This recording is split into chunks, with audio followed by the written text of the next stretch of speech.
গেল 1 থেকে 2 বছরে সারা বিশ্ব জুড়ে বিশেষ করে দক্ষিণ এশিয়াতে যে অস্থিতিশীল পরিবেশ তৈরি হয়েছে সেটা ছড়িয়ে পড়েছে সারা পৃথিবীর বিভিন্ন দেশে।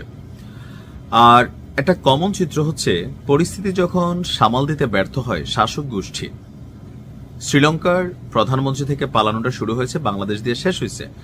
আশেপাশে অনেক দেশে একই ঘটনা ঘটছে, অনেক দেশ সেটাকে কন্ট্রোল করতে পারছে। তবে সর্বশেষ ইরানে যা হচ্ছে, পরিস্থিতি এমন একটা পর্যায়ে আসছে, তাহলে কি সত্যিই আপনার ইরানের যিনি সর্বোচ্চ নেতা আছেন তিনি তার সপরিবারে বা আজকের দিনে গত ৪৫ বছর যেই ইরান রান করতেছে, যেই ইসলামিক শাসনতন্ত্র, তো এটার বিরুদ্ধে পশ্চিমাদের যে প্রেসক্রাইব তন্ত্র সেটাই কি বিজয়ী হতে যাচ্ছে? গেল 2 থেকে 3 দিন ধরে একটা আলোচনা তো ন্যারেটিভ তৈরি হয়ে গেছে যে ইরানের সর্বোচ্চ নেতা পালাবেন। এর মাঝখানে আজকে আপনার একটা খবর আসছে যে রাশিয়া তাদের একটা কার্গো বিমান ইরানে পাঠাচ্ছে। এখন ইরানের সর্বোচ্চ নেতা পালিয়ে কোথায় যাবে? মস্কো। এটা কিন্তু ন্যারেটিভ ছিল। আন্তর্জাতিক গণমাধ্যম নিউ ইয়র্ক টাইমস তারা কিন্তু এই নিউজটা দিছিল, তাই না, যে পালানোর সর্বোচ্চ প্রস্তুতি নিয়ে রাখছে, পরিবারের সদস্য সংখ্যা 20 জন, দেশে বিদেশে থাকা তাদের যে সম্পত্তি, দেশে থাকা যে টাকা পয়সাগুলোকে ডলারে কনভার্ট করা হচ্ছে, আর একটা বিশেষ বিমানে করে তারা রাশিয়ার রাজধানী মস্কোতে যাবেন। আবার ঠিক রাশিয়া থেকেই আপনার একটা কার্গো বিমান সম্প্রতি ইরানে অবতরণ করছে। তো ইরান থেকে কি আসলে নিয়ে যাবে কার্গো বিমান? তো সবার একটা পারসেপশন হচ্ছে পরিস্থিতি রাইট নাও আপনারা জানেন যে খুবই খারাপ। ইরানের ইন্টারনেট বিচ্ছিন্ন করা হয়েছে, মোটামুটি একটা সরকার পালানোর জন্য সর্বশেষ যত পরিস্থিতি আমরা বিভিন্ন দেশে দেখছি, ইরানে কিন্তু সিমটমটা ঠিক ওই লেভেলেই চলে আসছে। আর রাশিয়ার এই বিমানকে কেন্দ্র করে জল্পনা কল্পনা আরো বেড়েছে। লন্ডনে ব্রিটিশ পার্লামেন্টে বক্তব্য রাখতে গিয়ে কনজারভেটিভ দলীয় এমপি টম টুগ্যান্ড হাট সে একটা তথ্য দিয়েছে যে সম্প্রতি রাশিয়ার একটি কার্গো বিমান তেহরানে গিয়েছে, এবং শুধু তাই না, ইরান থেকে বিপুল পরিমাণ স্বর্ণ সরিয়ে নেওয়া হচ্ছে রাশিয়াতে। তার মতে এসব ঘটনা ইঙ্গিত দিচ্ছে যে ইরানের শীর্ষ নেতা সম্ভাব্য পতনের আশঙ্কা করছেন এবং পরবর্তী পরিস্থিতির জন্য সকল ধরনের প্রস্তুতি নিয়ে ফেলেছেন।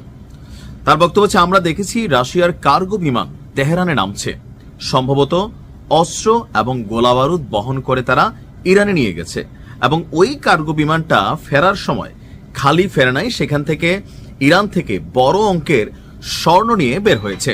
তবে তার এই দাবির সপক্ষে পশ্চিমা যে গণমাধ্যমগুলো আছে ইরানের বিরোধিতাকারী, তারাও কিন্তু ফলো করে নিউজ প্রচার করছে। তবে এই দাবির সপক্ষে কোনো ছবি অথবা কোনো এভিডেন্স তিনি এখানে দিতে পারেন নাই। তবে এভিডেন্সে কি আসে যায়? এই মুহূর্তে ইরান উত্তাল। একটা ছোট্ট অগ্নিস্ফুলিঙ্গ থেকে বিশাল একটা ঘটনা ঘটবে।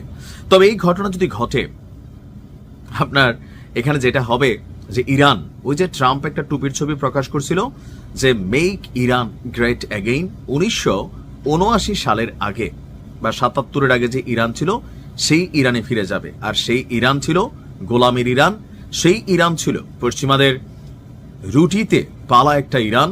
সেই ইরানে রাজত্ব করত পশ্চিমাদের বিভিন্ন এজেন্টরা। ইরাক শেষ, আফগানিস্তান শেষ, সিরিয়া শেষ, সৌদি, দুবাই এগুলো তো আগেই কন্ট্রোলিংয়ে আছে, বাকি ছিল ইরান। একা লড়াই করে আসছিল। তবে এই লড়াইটা আসলে এতটা কঠিন হয়ে যাবে হুট করে। ইরানের বক্তব্য শুনছেন তো, টোটাল খেলাটা ইসলি এবং এখানে মার্কিনীদের যে এজেন্ট আছে তারাই কিন্তু আসলে এই খেলাটা খেলাচ্ছে।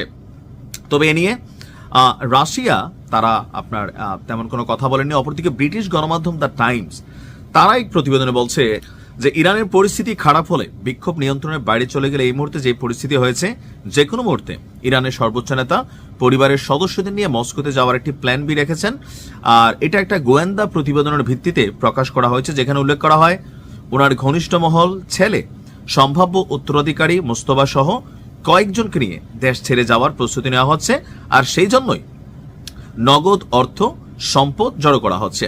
ফ্রান্সের দৈনিক লে ফিগারো বলছে, ইরানের কয়েকজন শীর্ষ কর্মকর্তাও তাদের পরিবারের জন্য ফরাসি ভিসা পাওয়ার চেষ্টা করছেন। প্যারিস ভিত্তিক এক আইনজীবীর মাধ্যমে এই সকল উদ্যোগ নেওয়া হচ্ছে। তো সব মিলিয়ে এখন পর্যন্ত ইরানি কর্তৃপক্ষ রুশ কার্গো ফ্লাইট, স্বর্ণ হস্তান্তর, ভিসা আবেদন বা বিকল্প পরিকল্পনা নিয়ে কোনো বিষয়ে আনুষ্ঠানিক মন্তব্য করেন, এটা করেও না। বাংলাদেশ থেকে আমরা এটা তো বুঝতে পারছি। আল্লাহ জানে ভালো কি হতে যাচ্ছে, আল্লাহ হেফাজত করুক। আসসালামু আলাইকুম।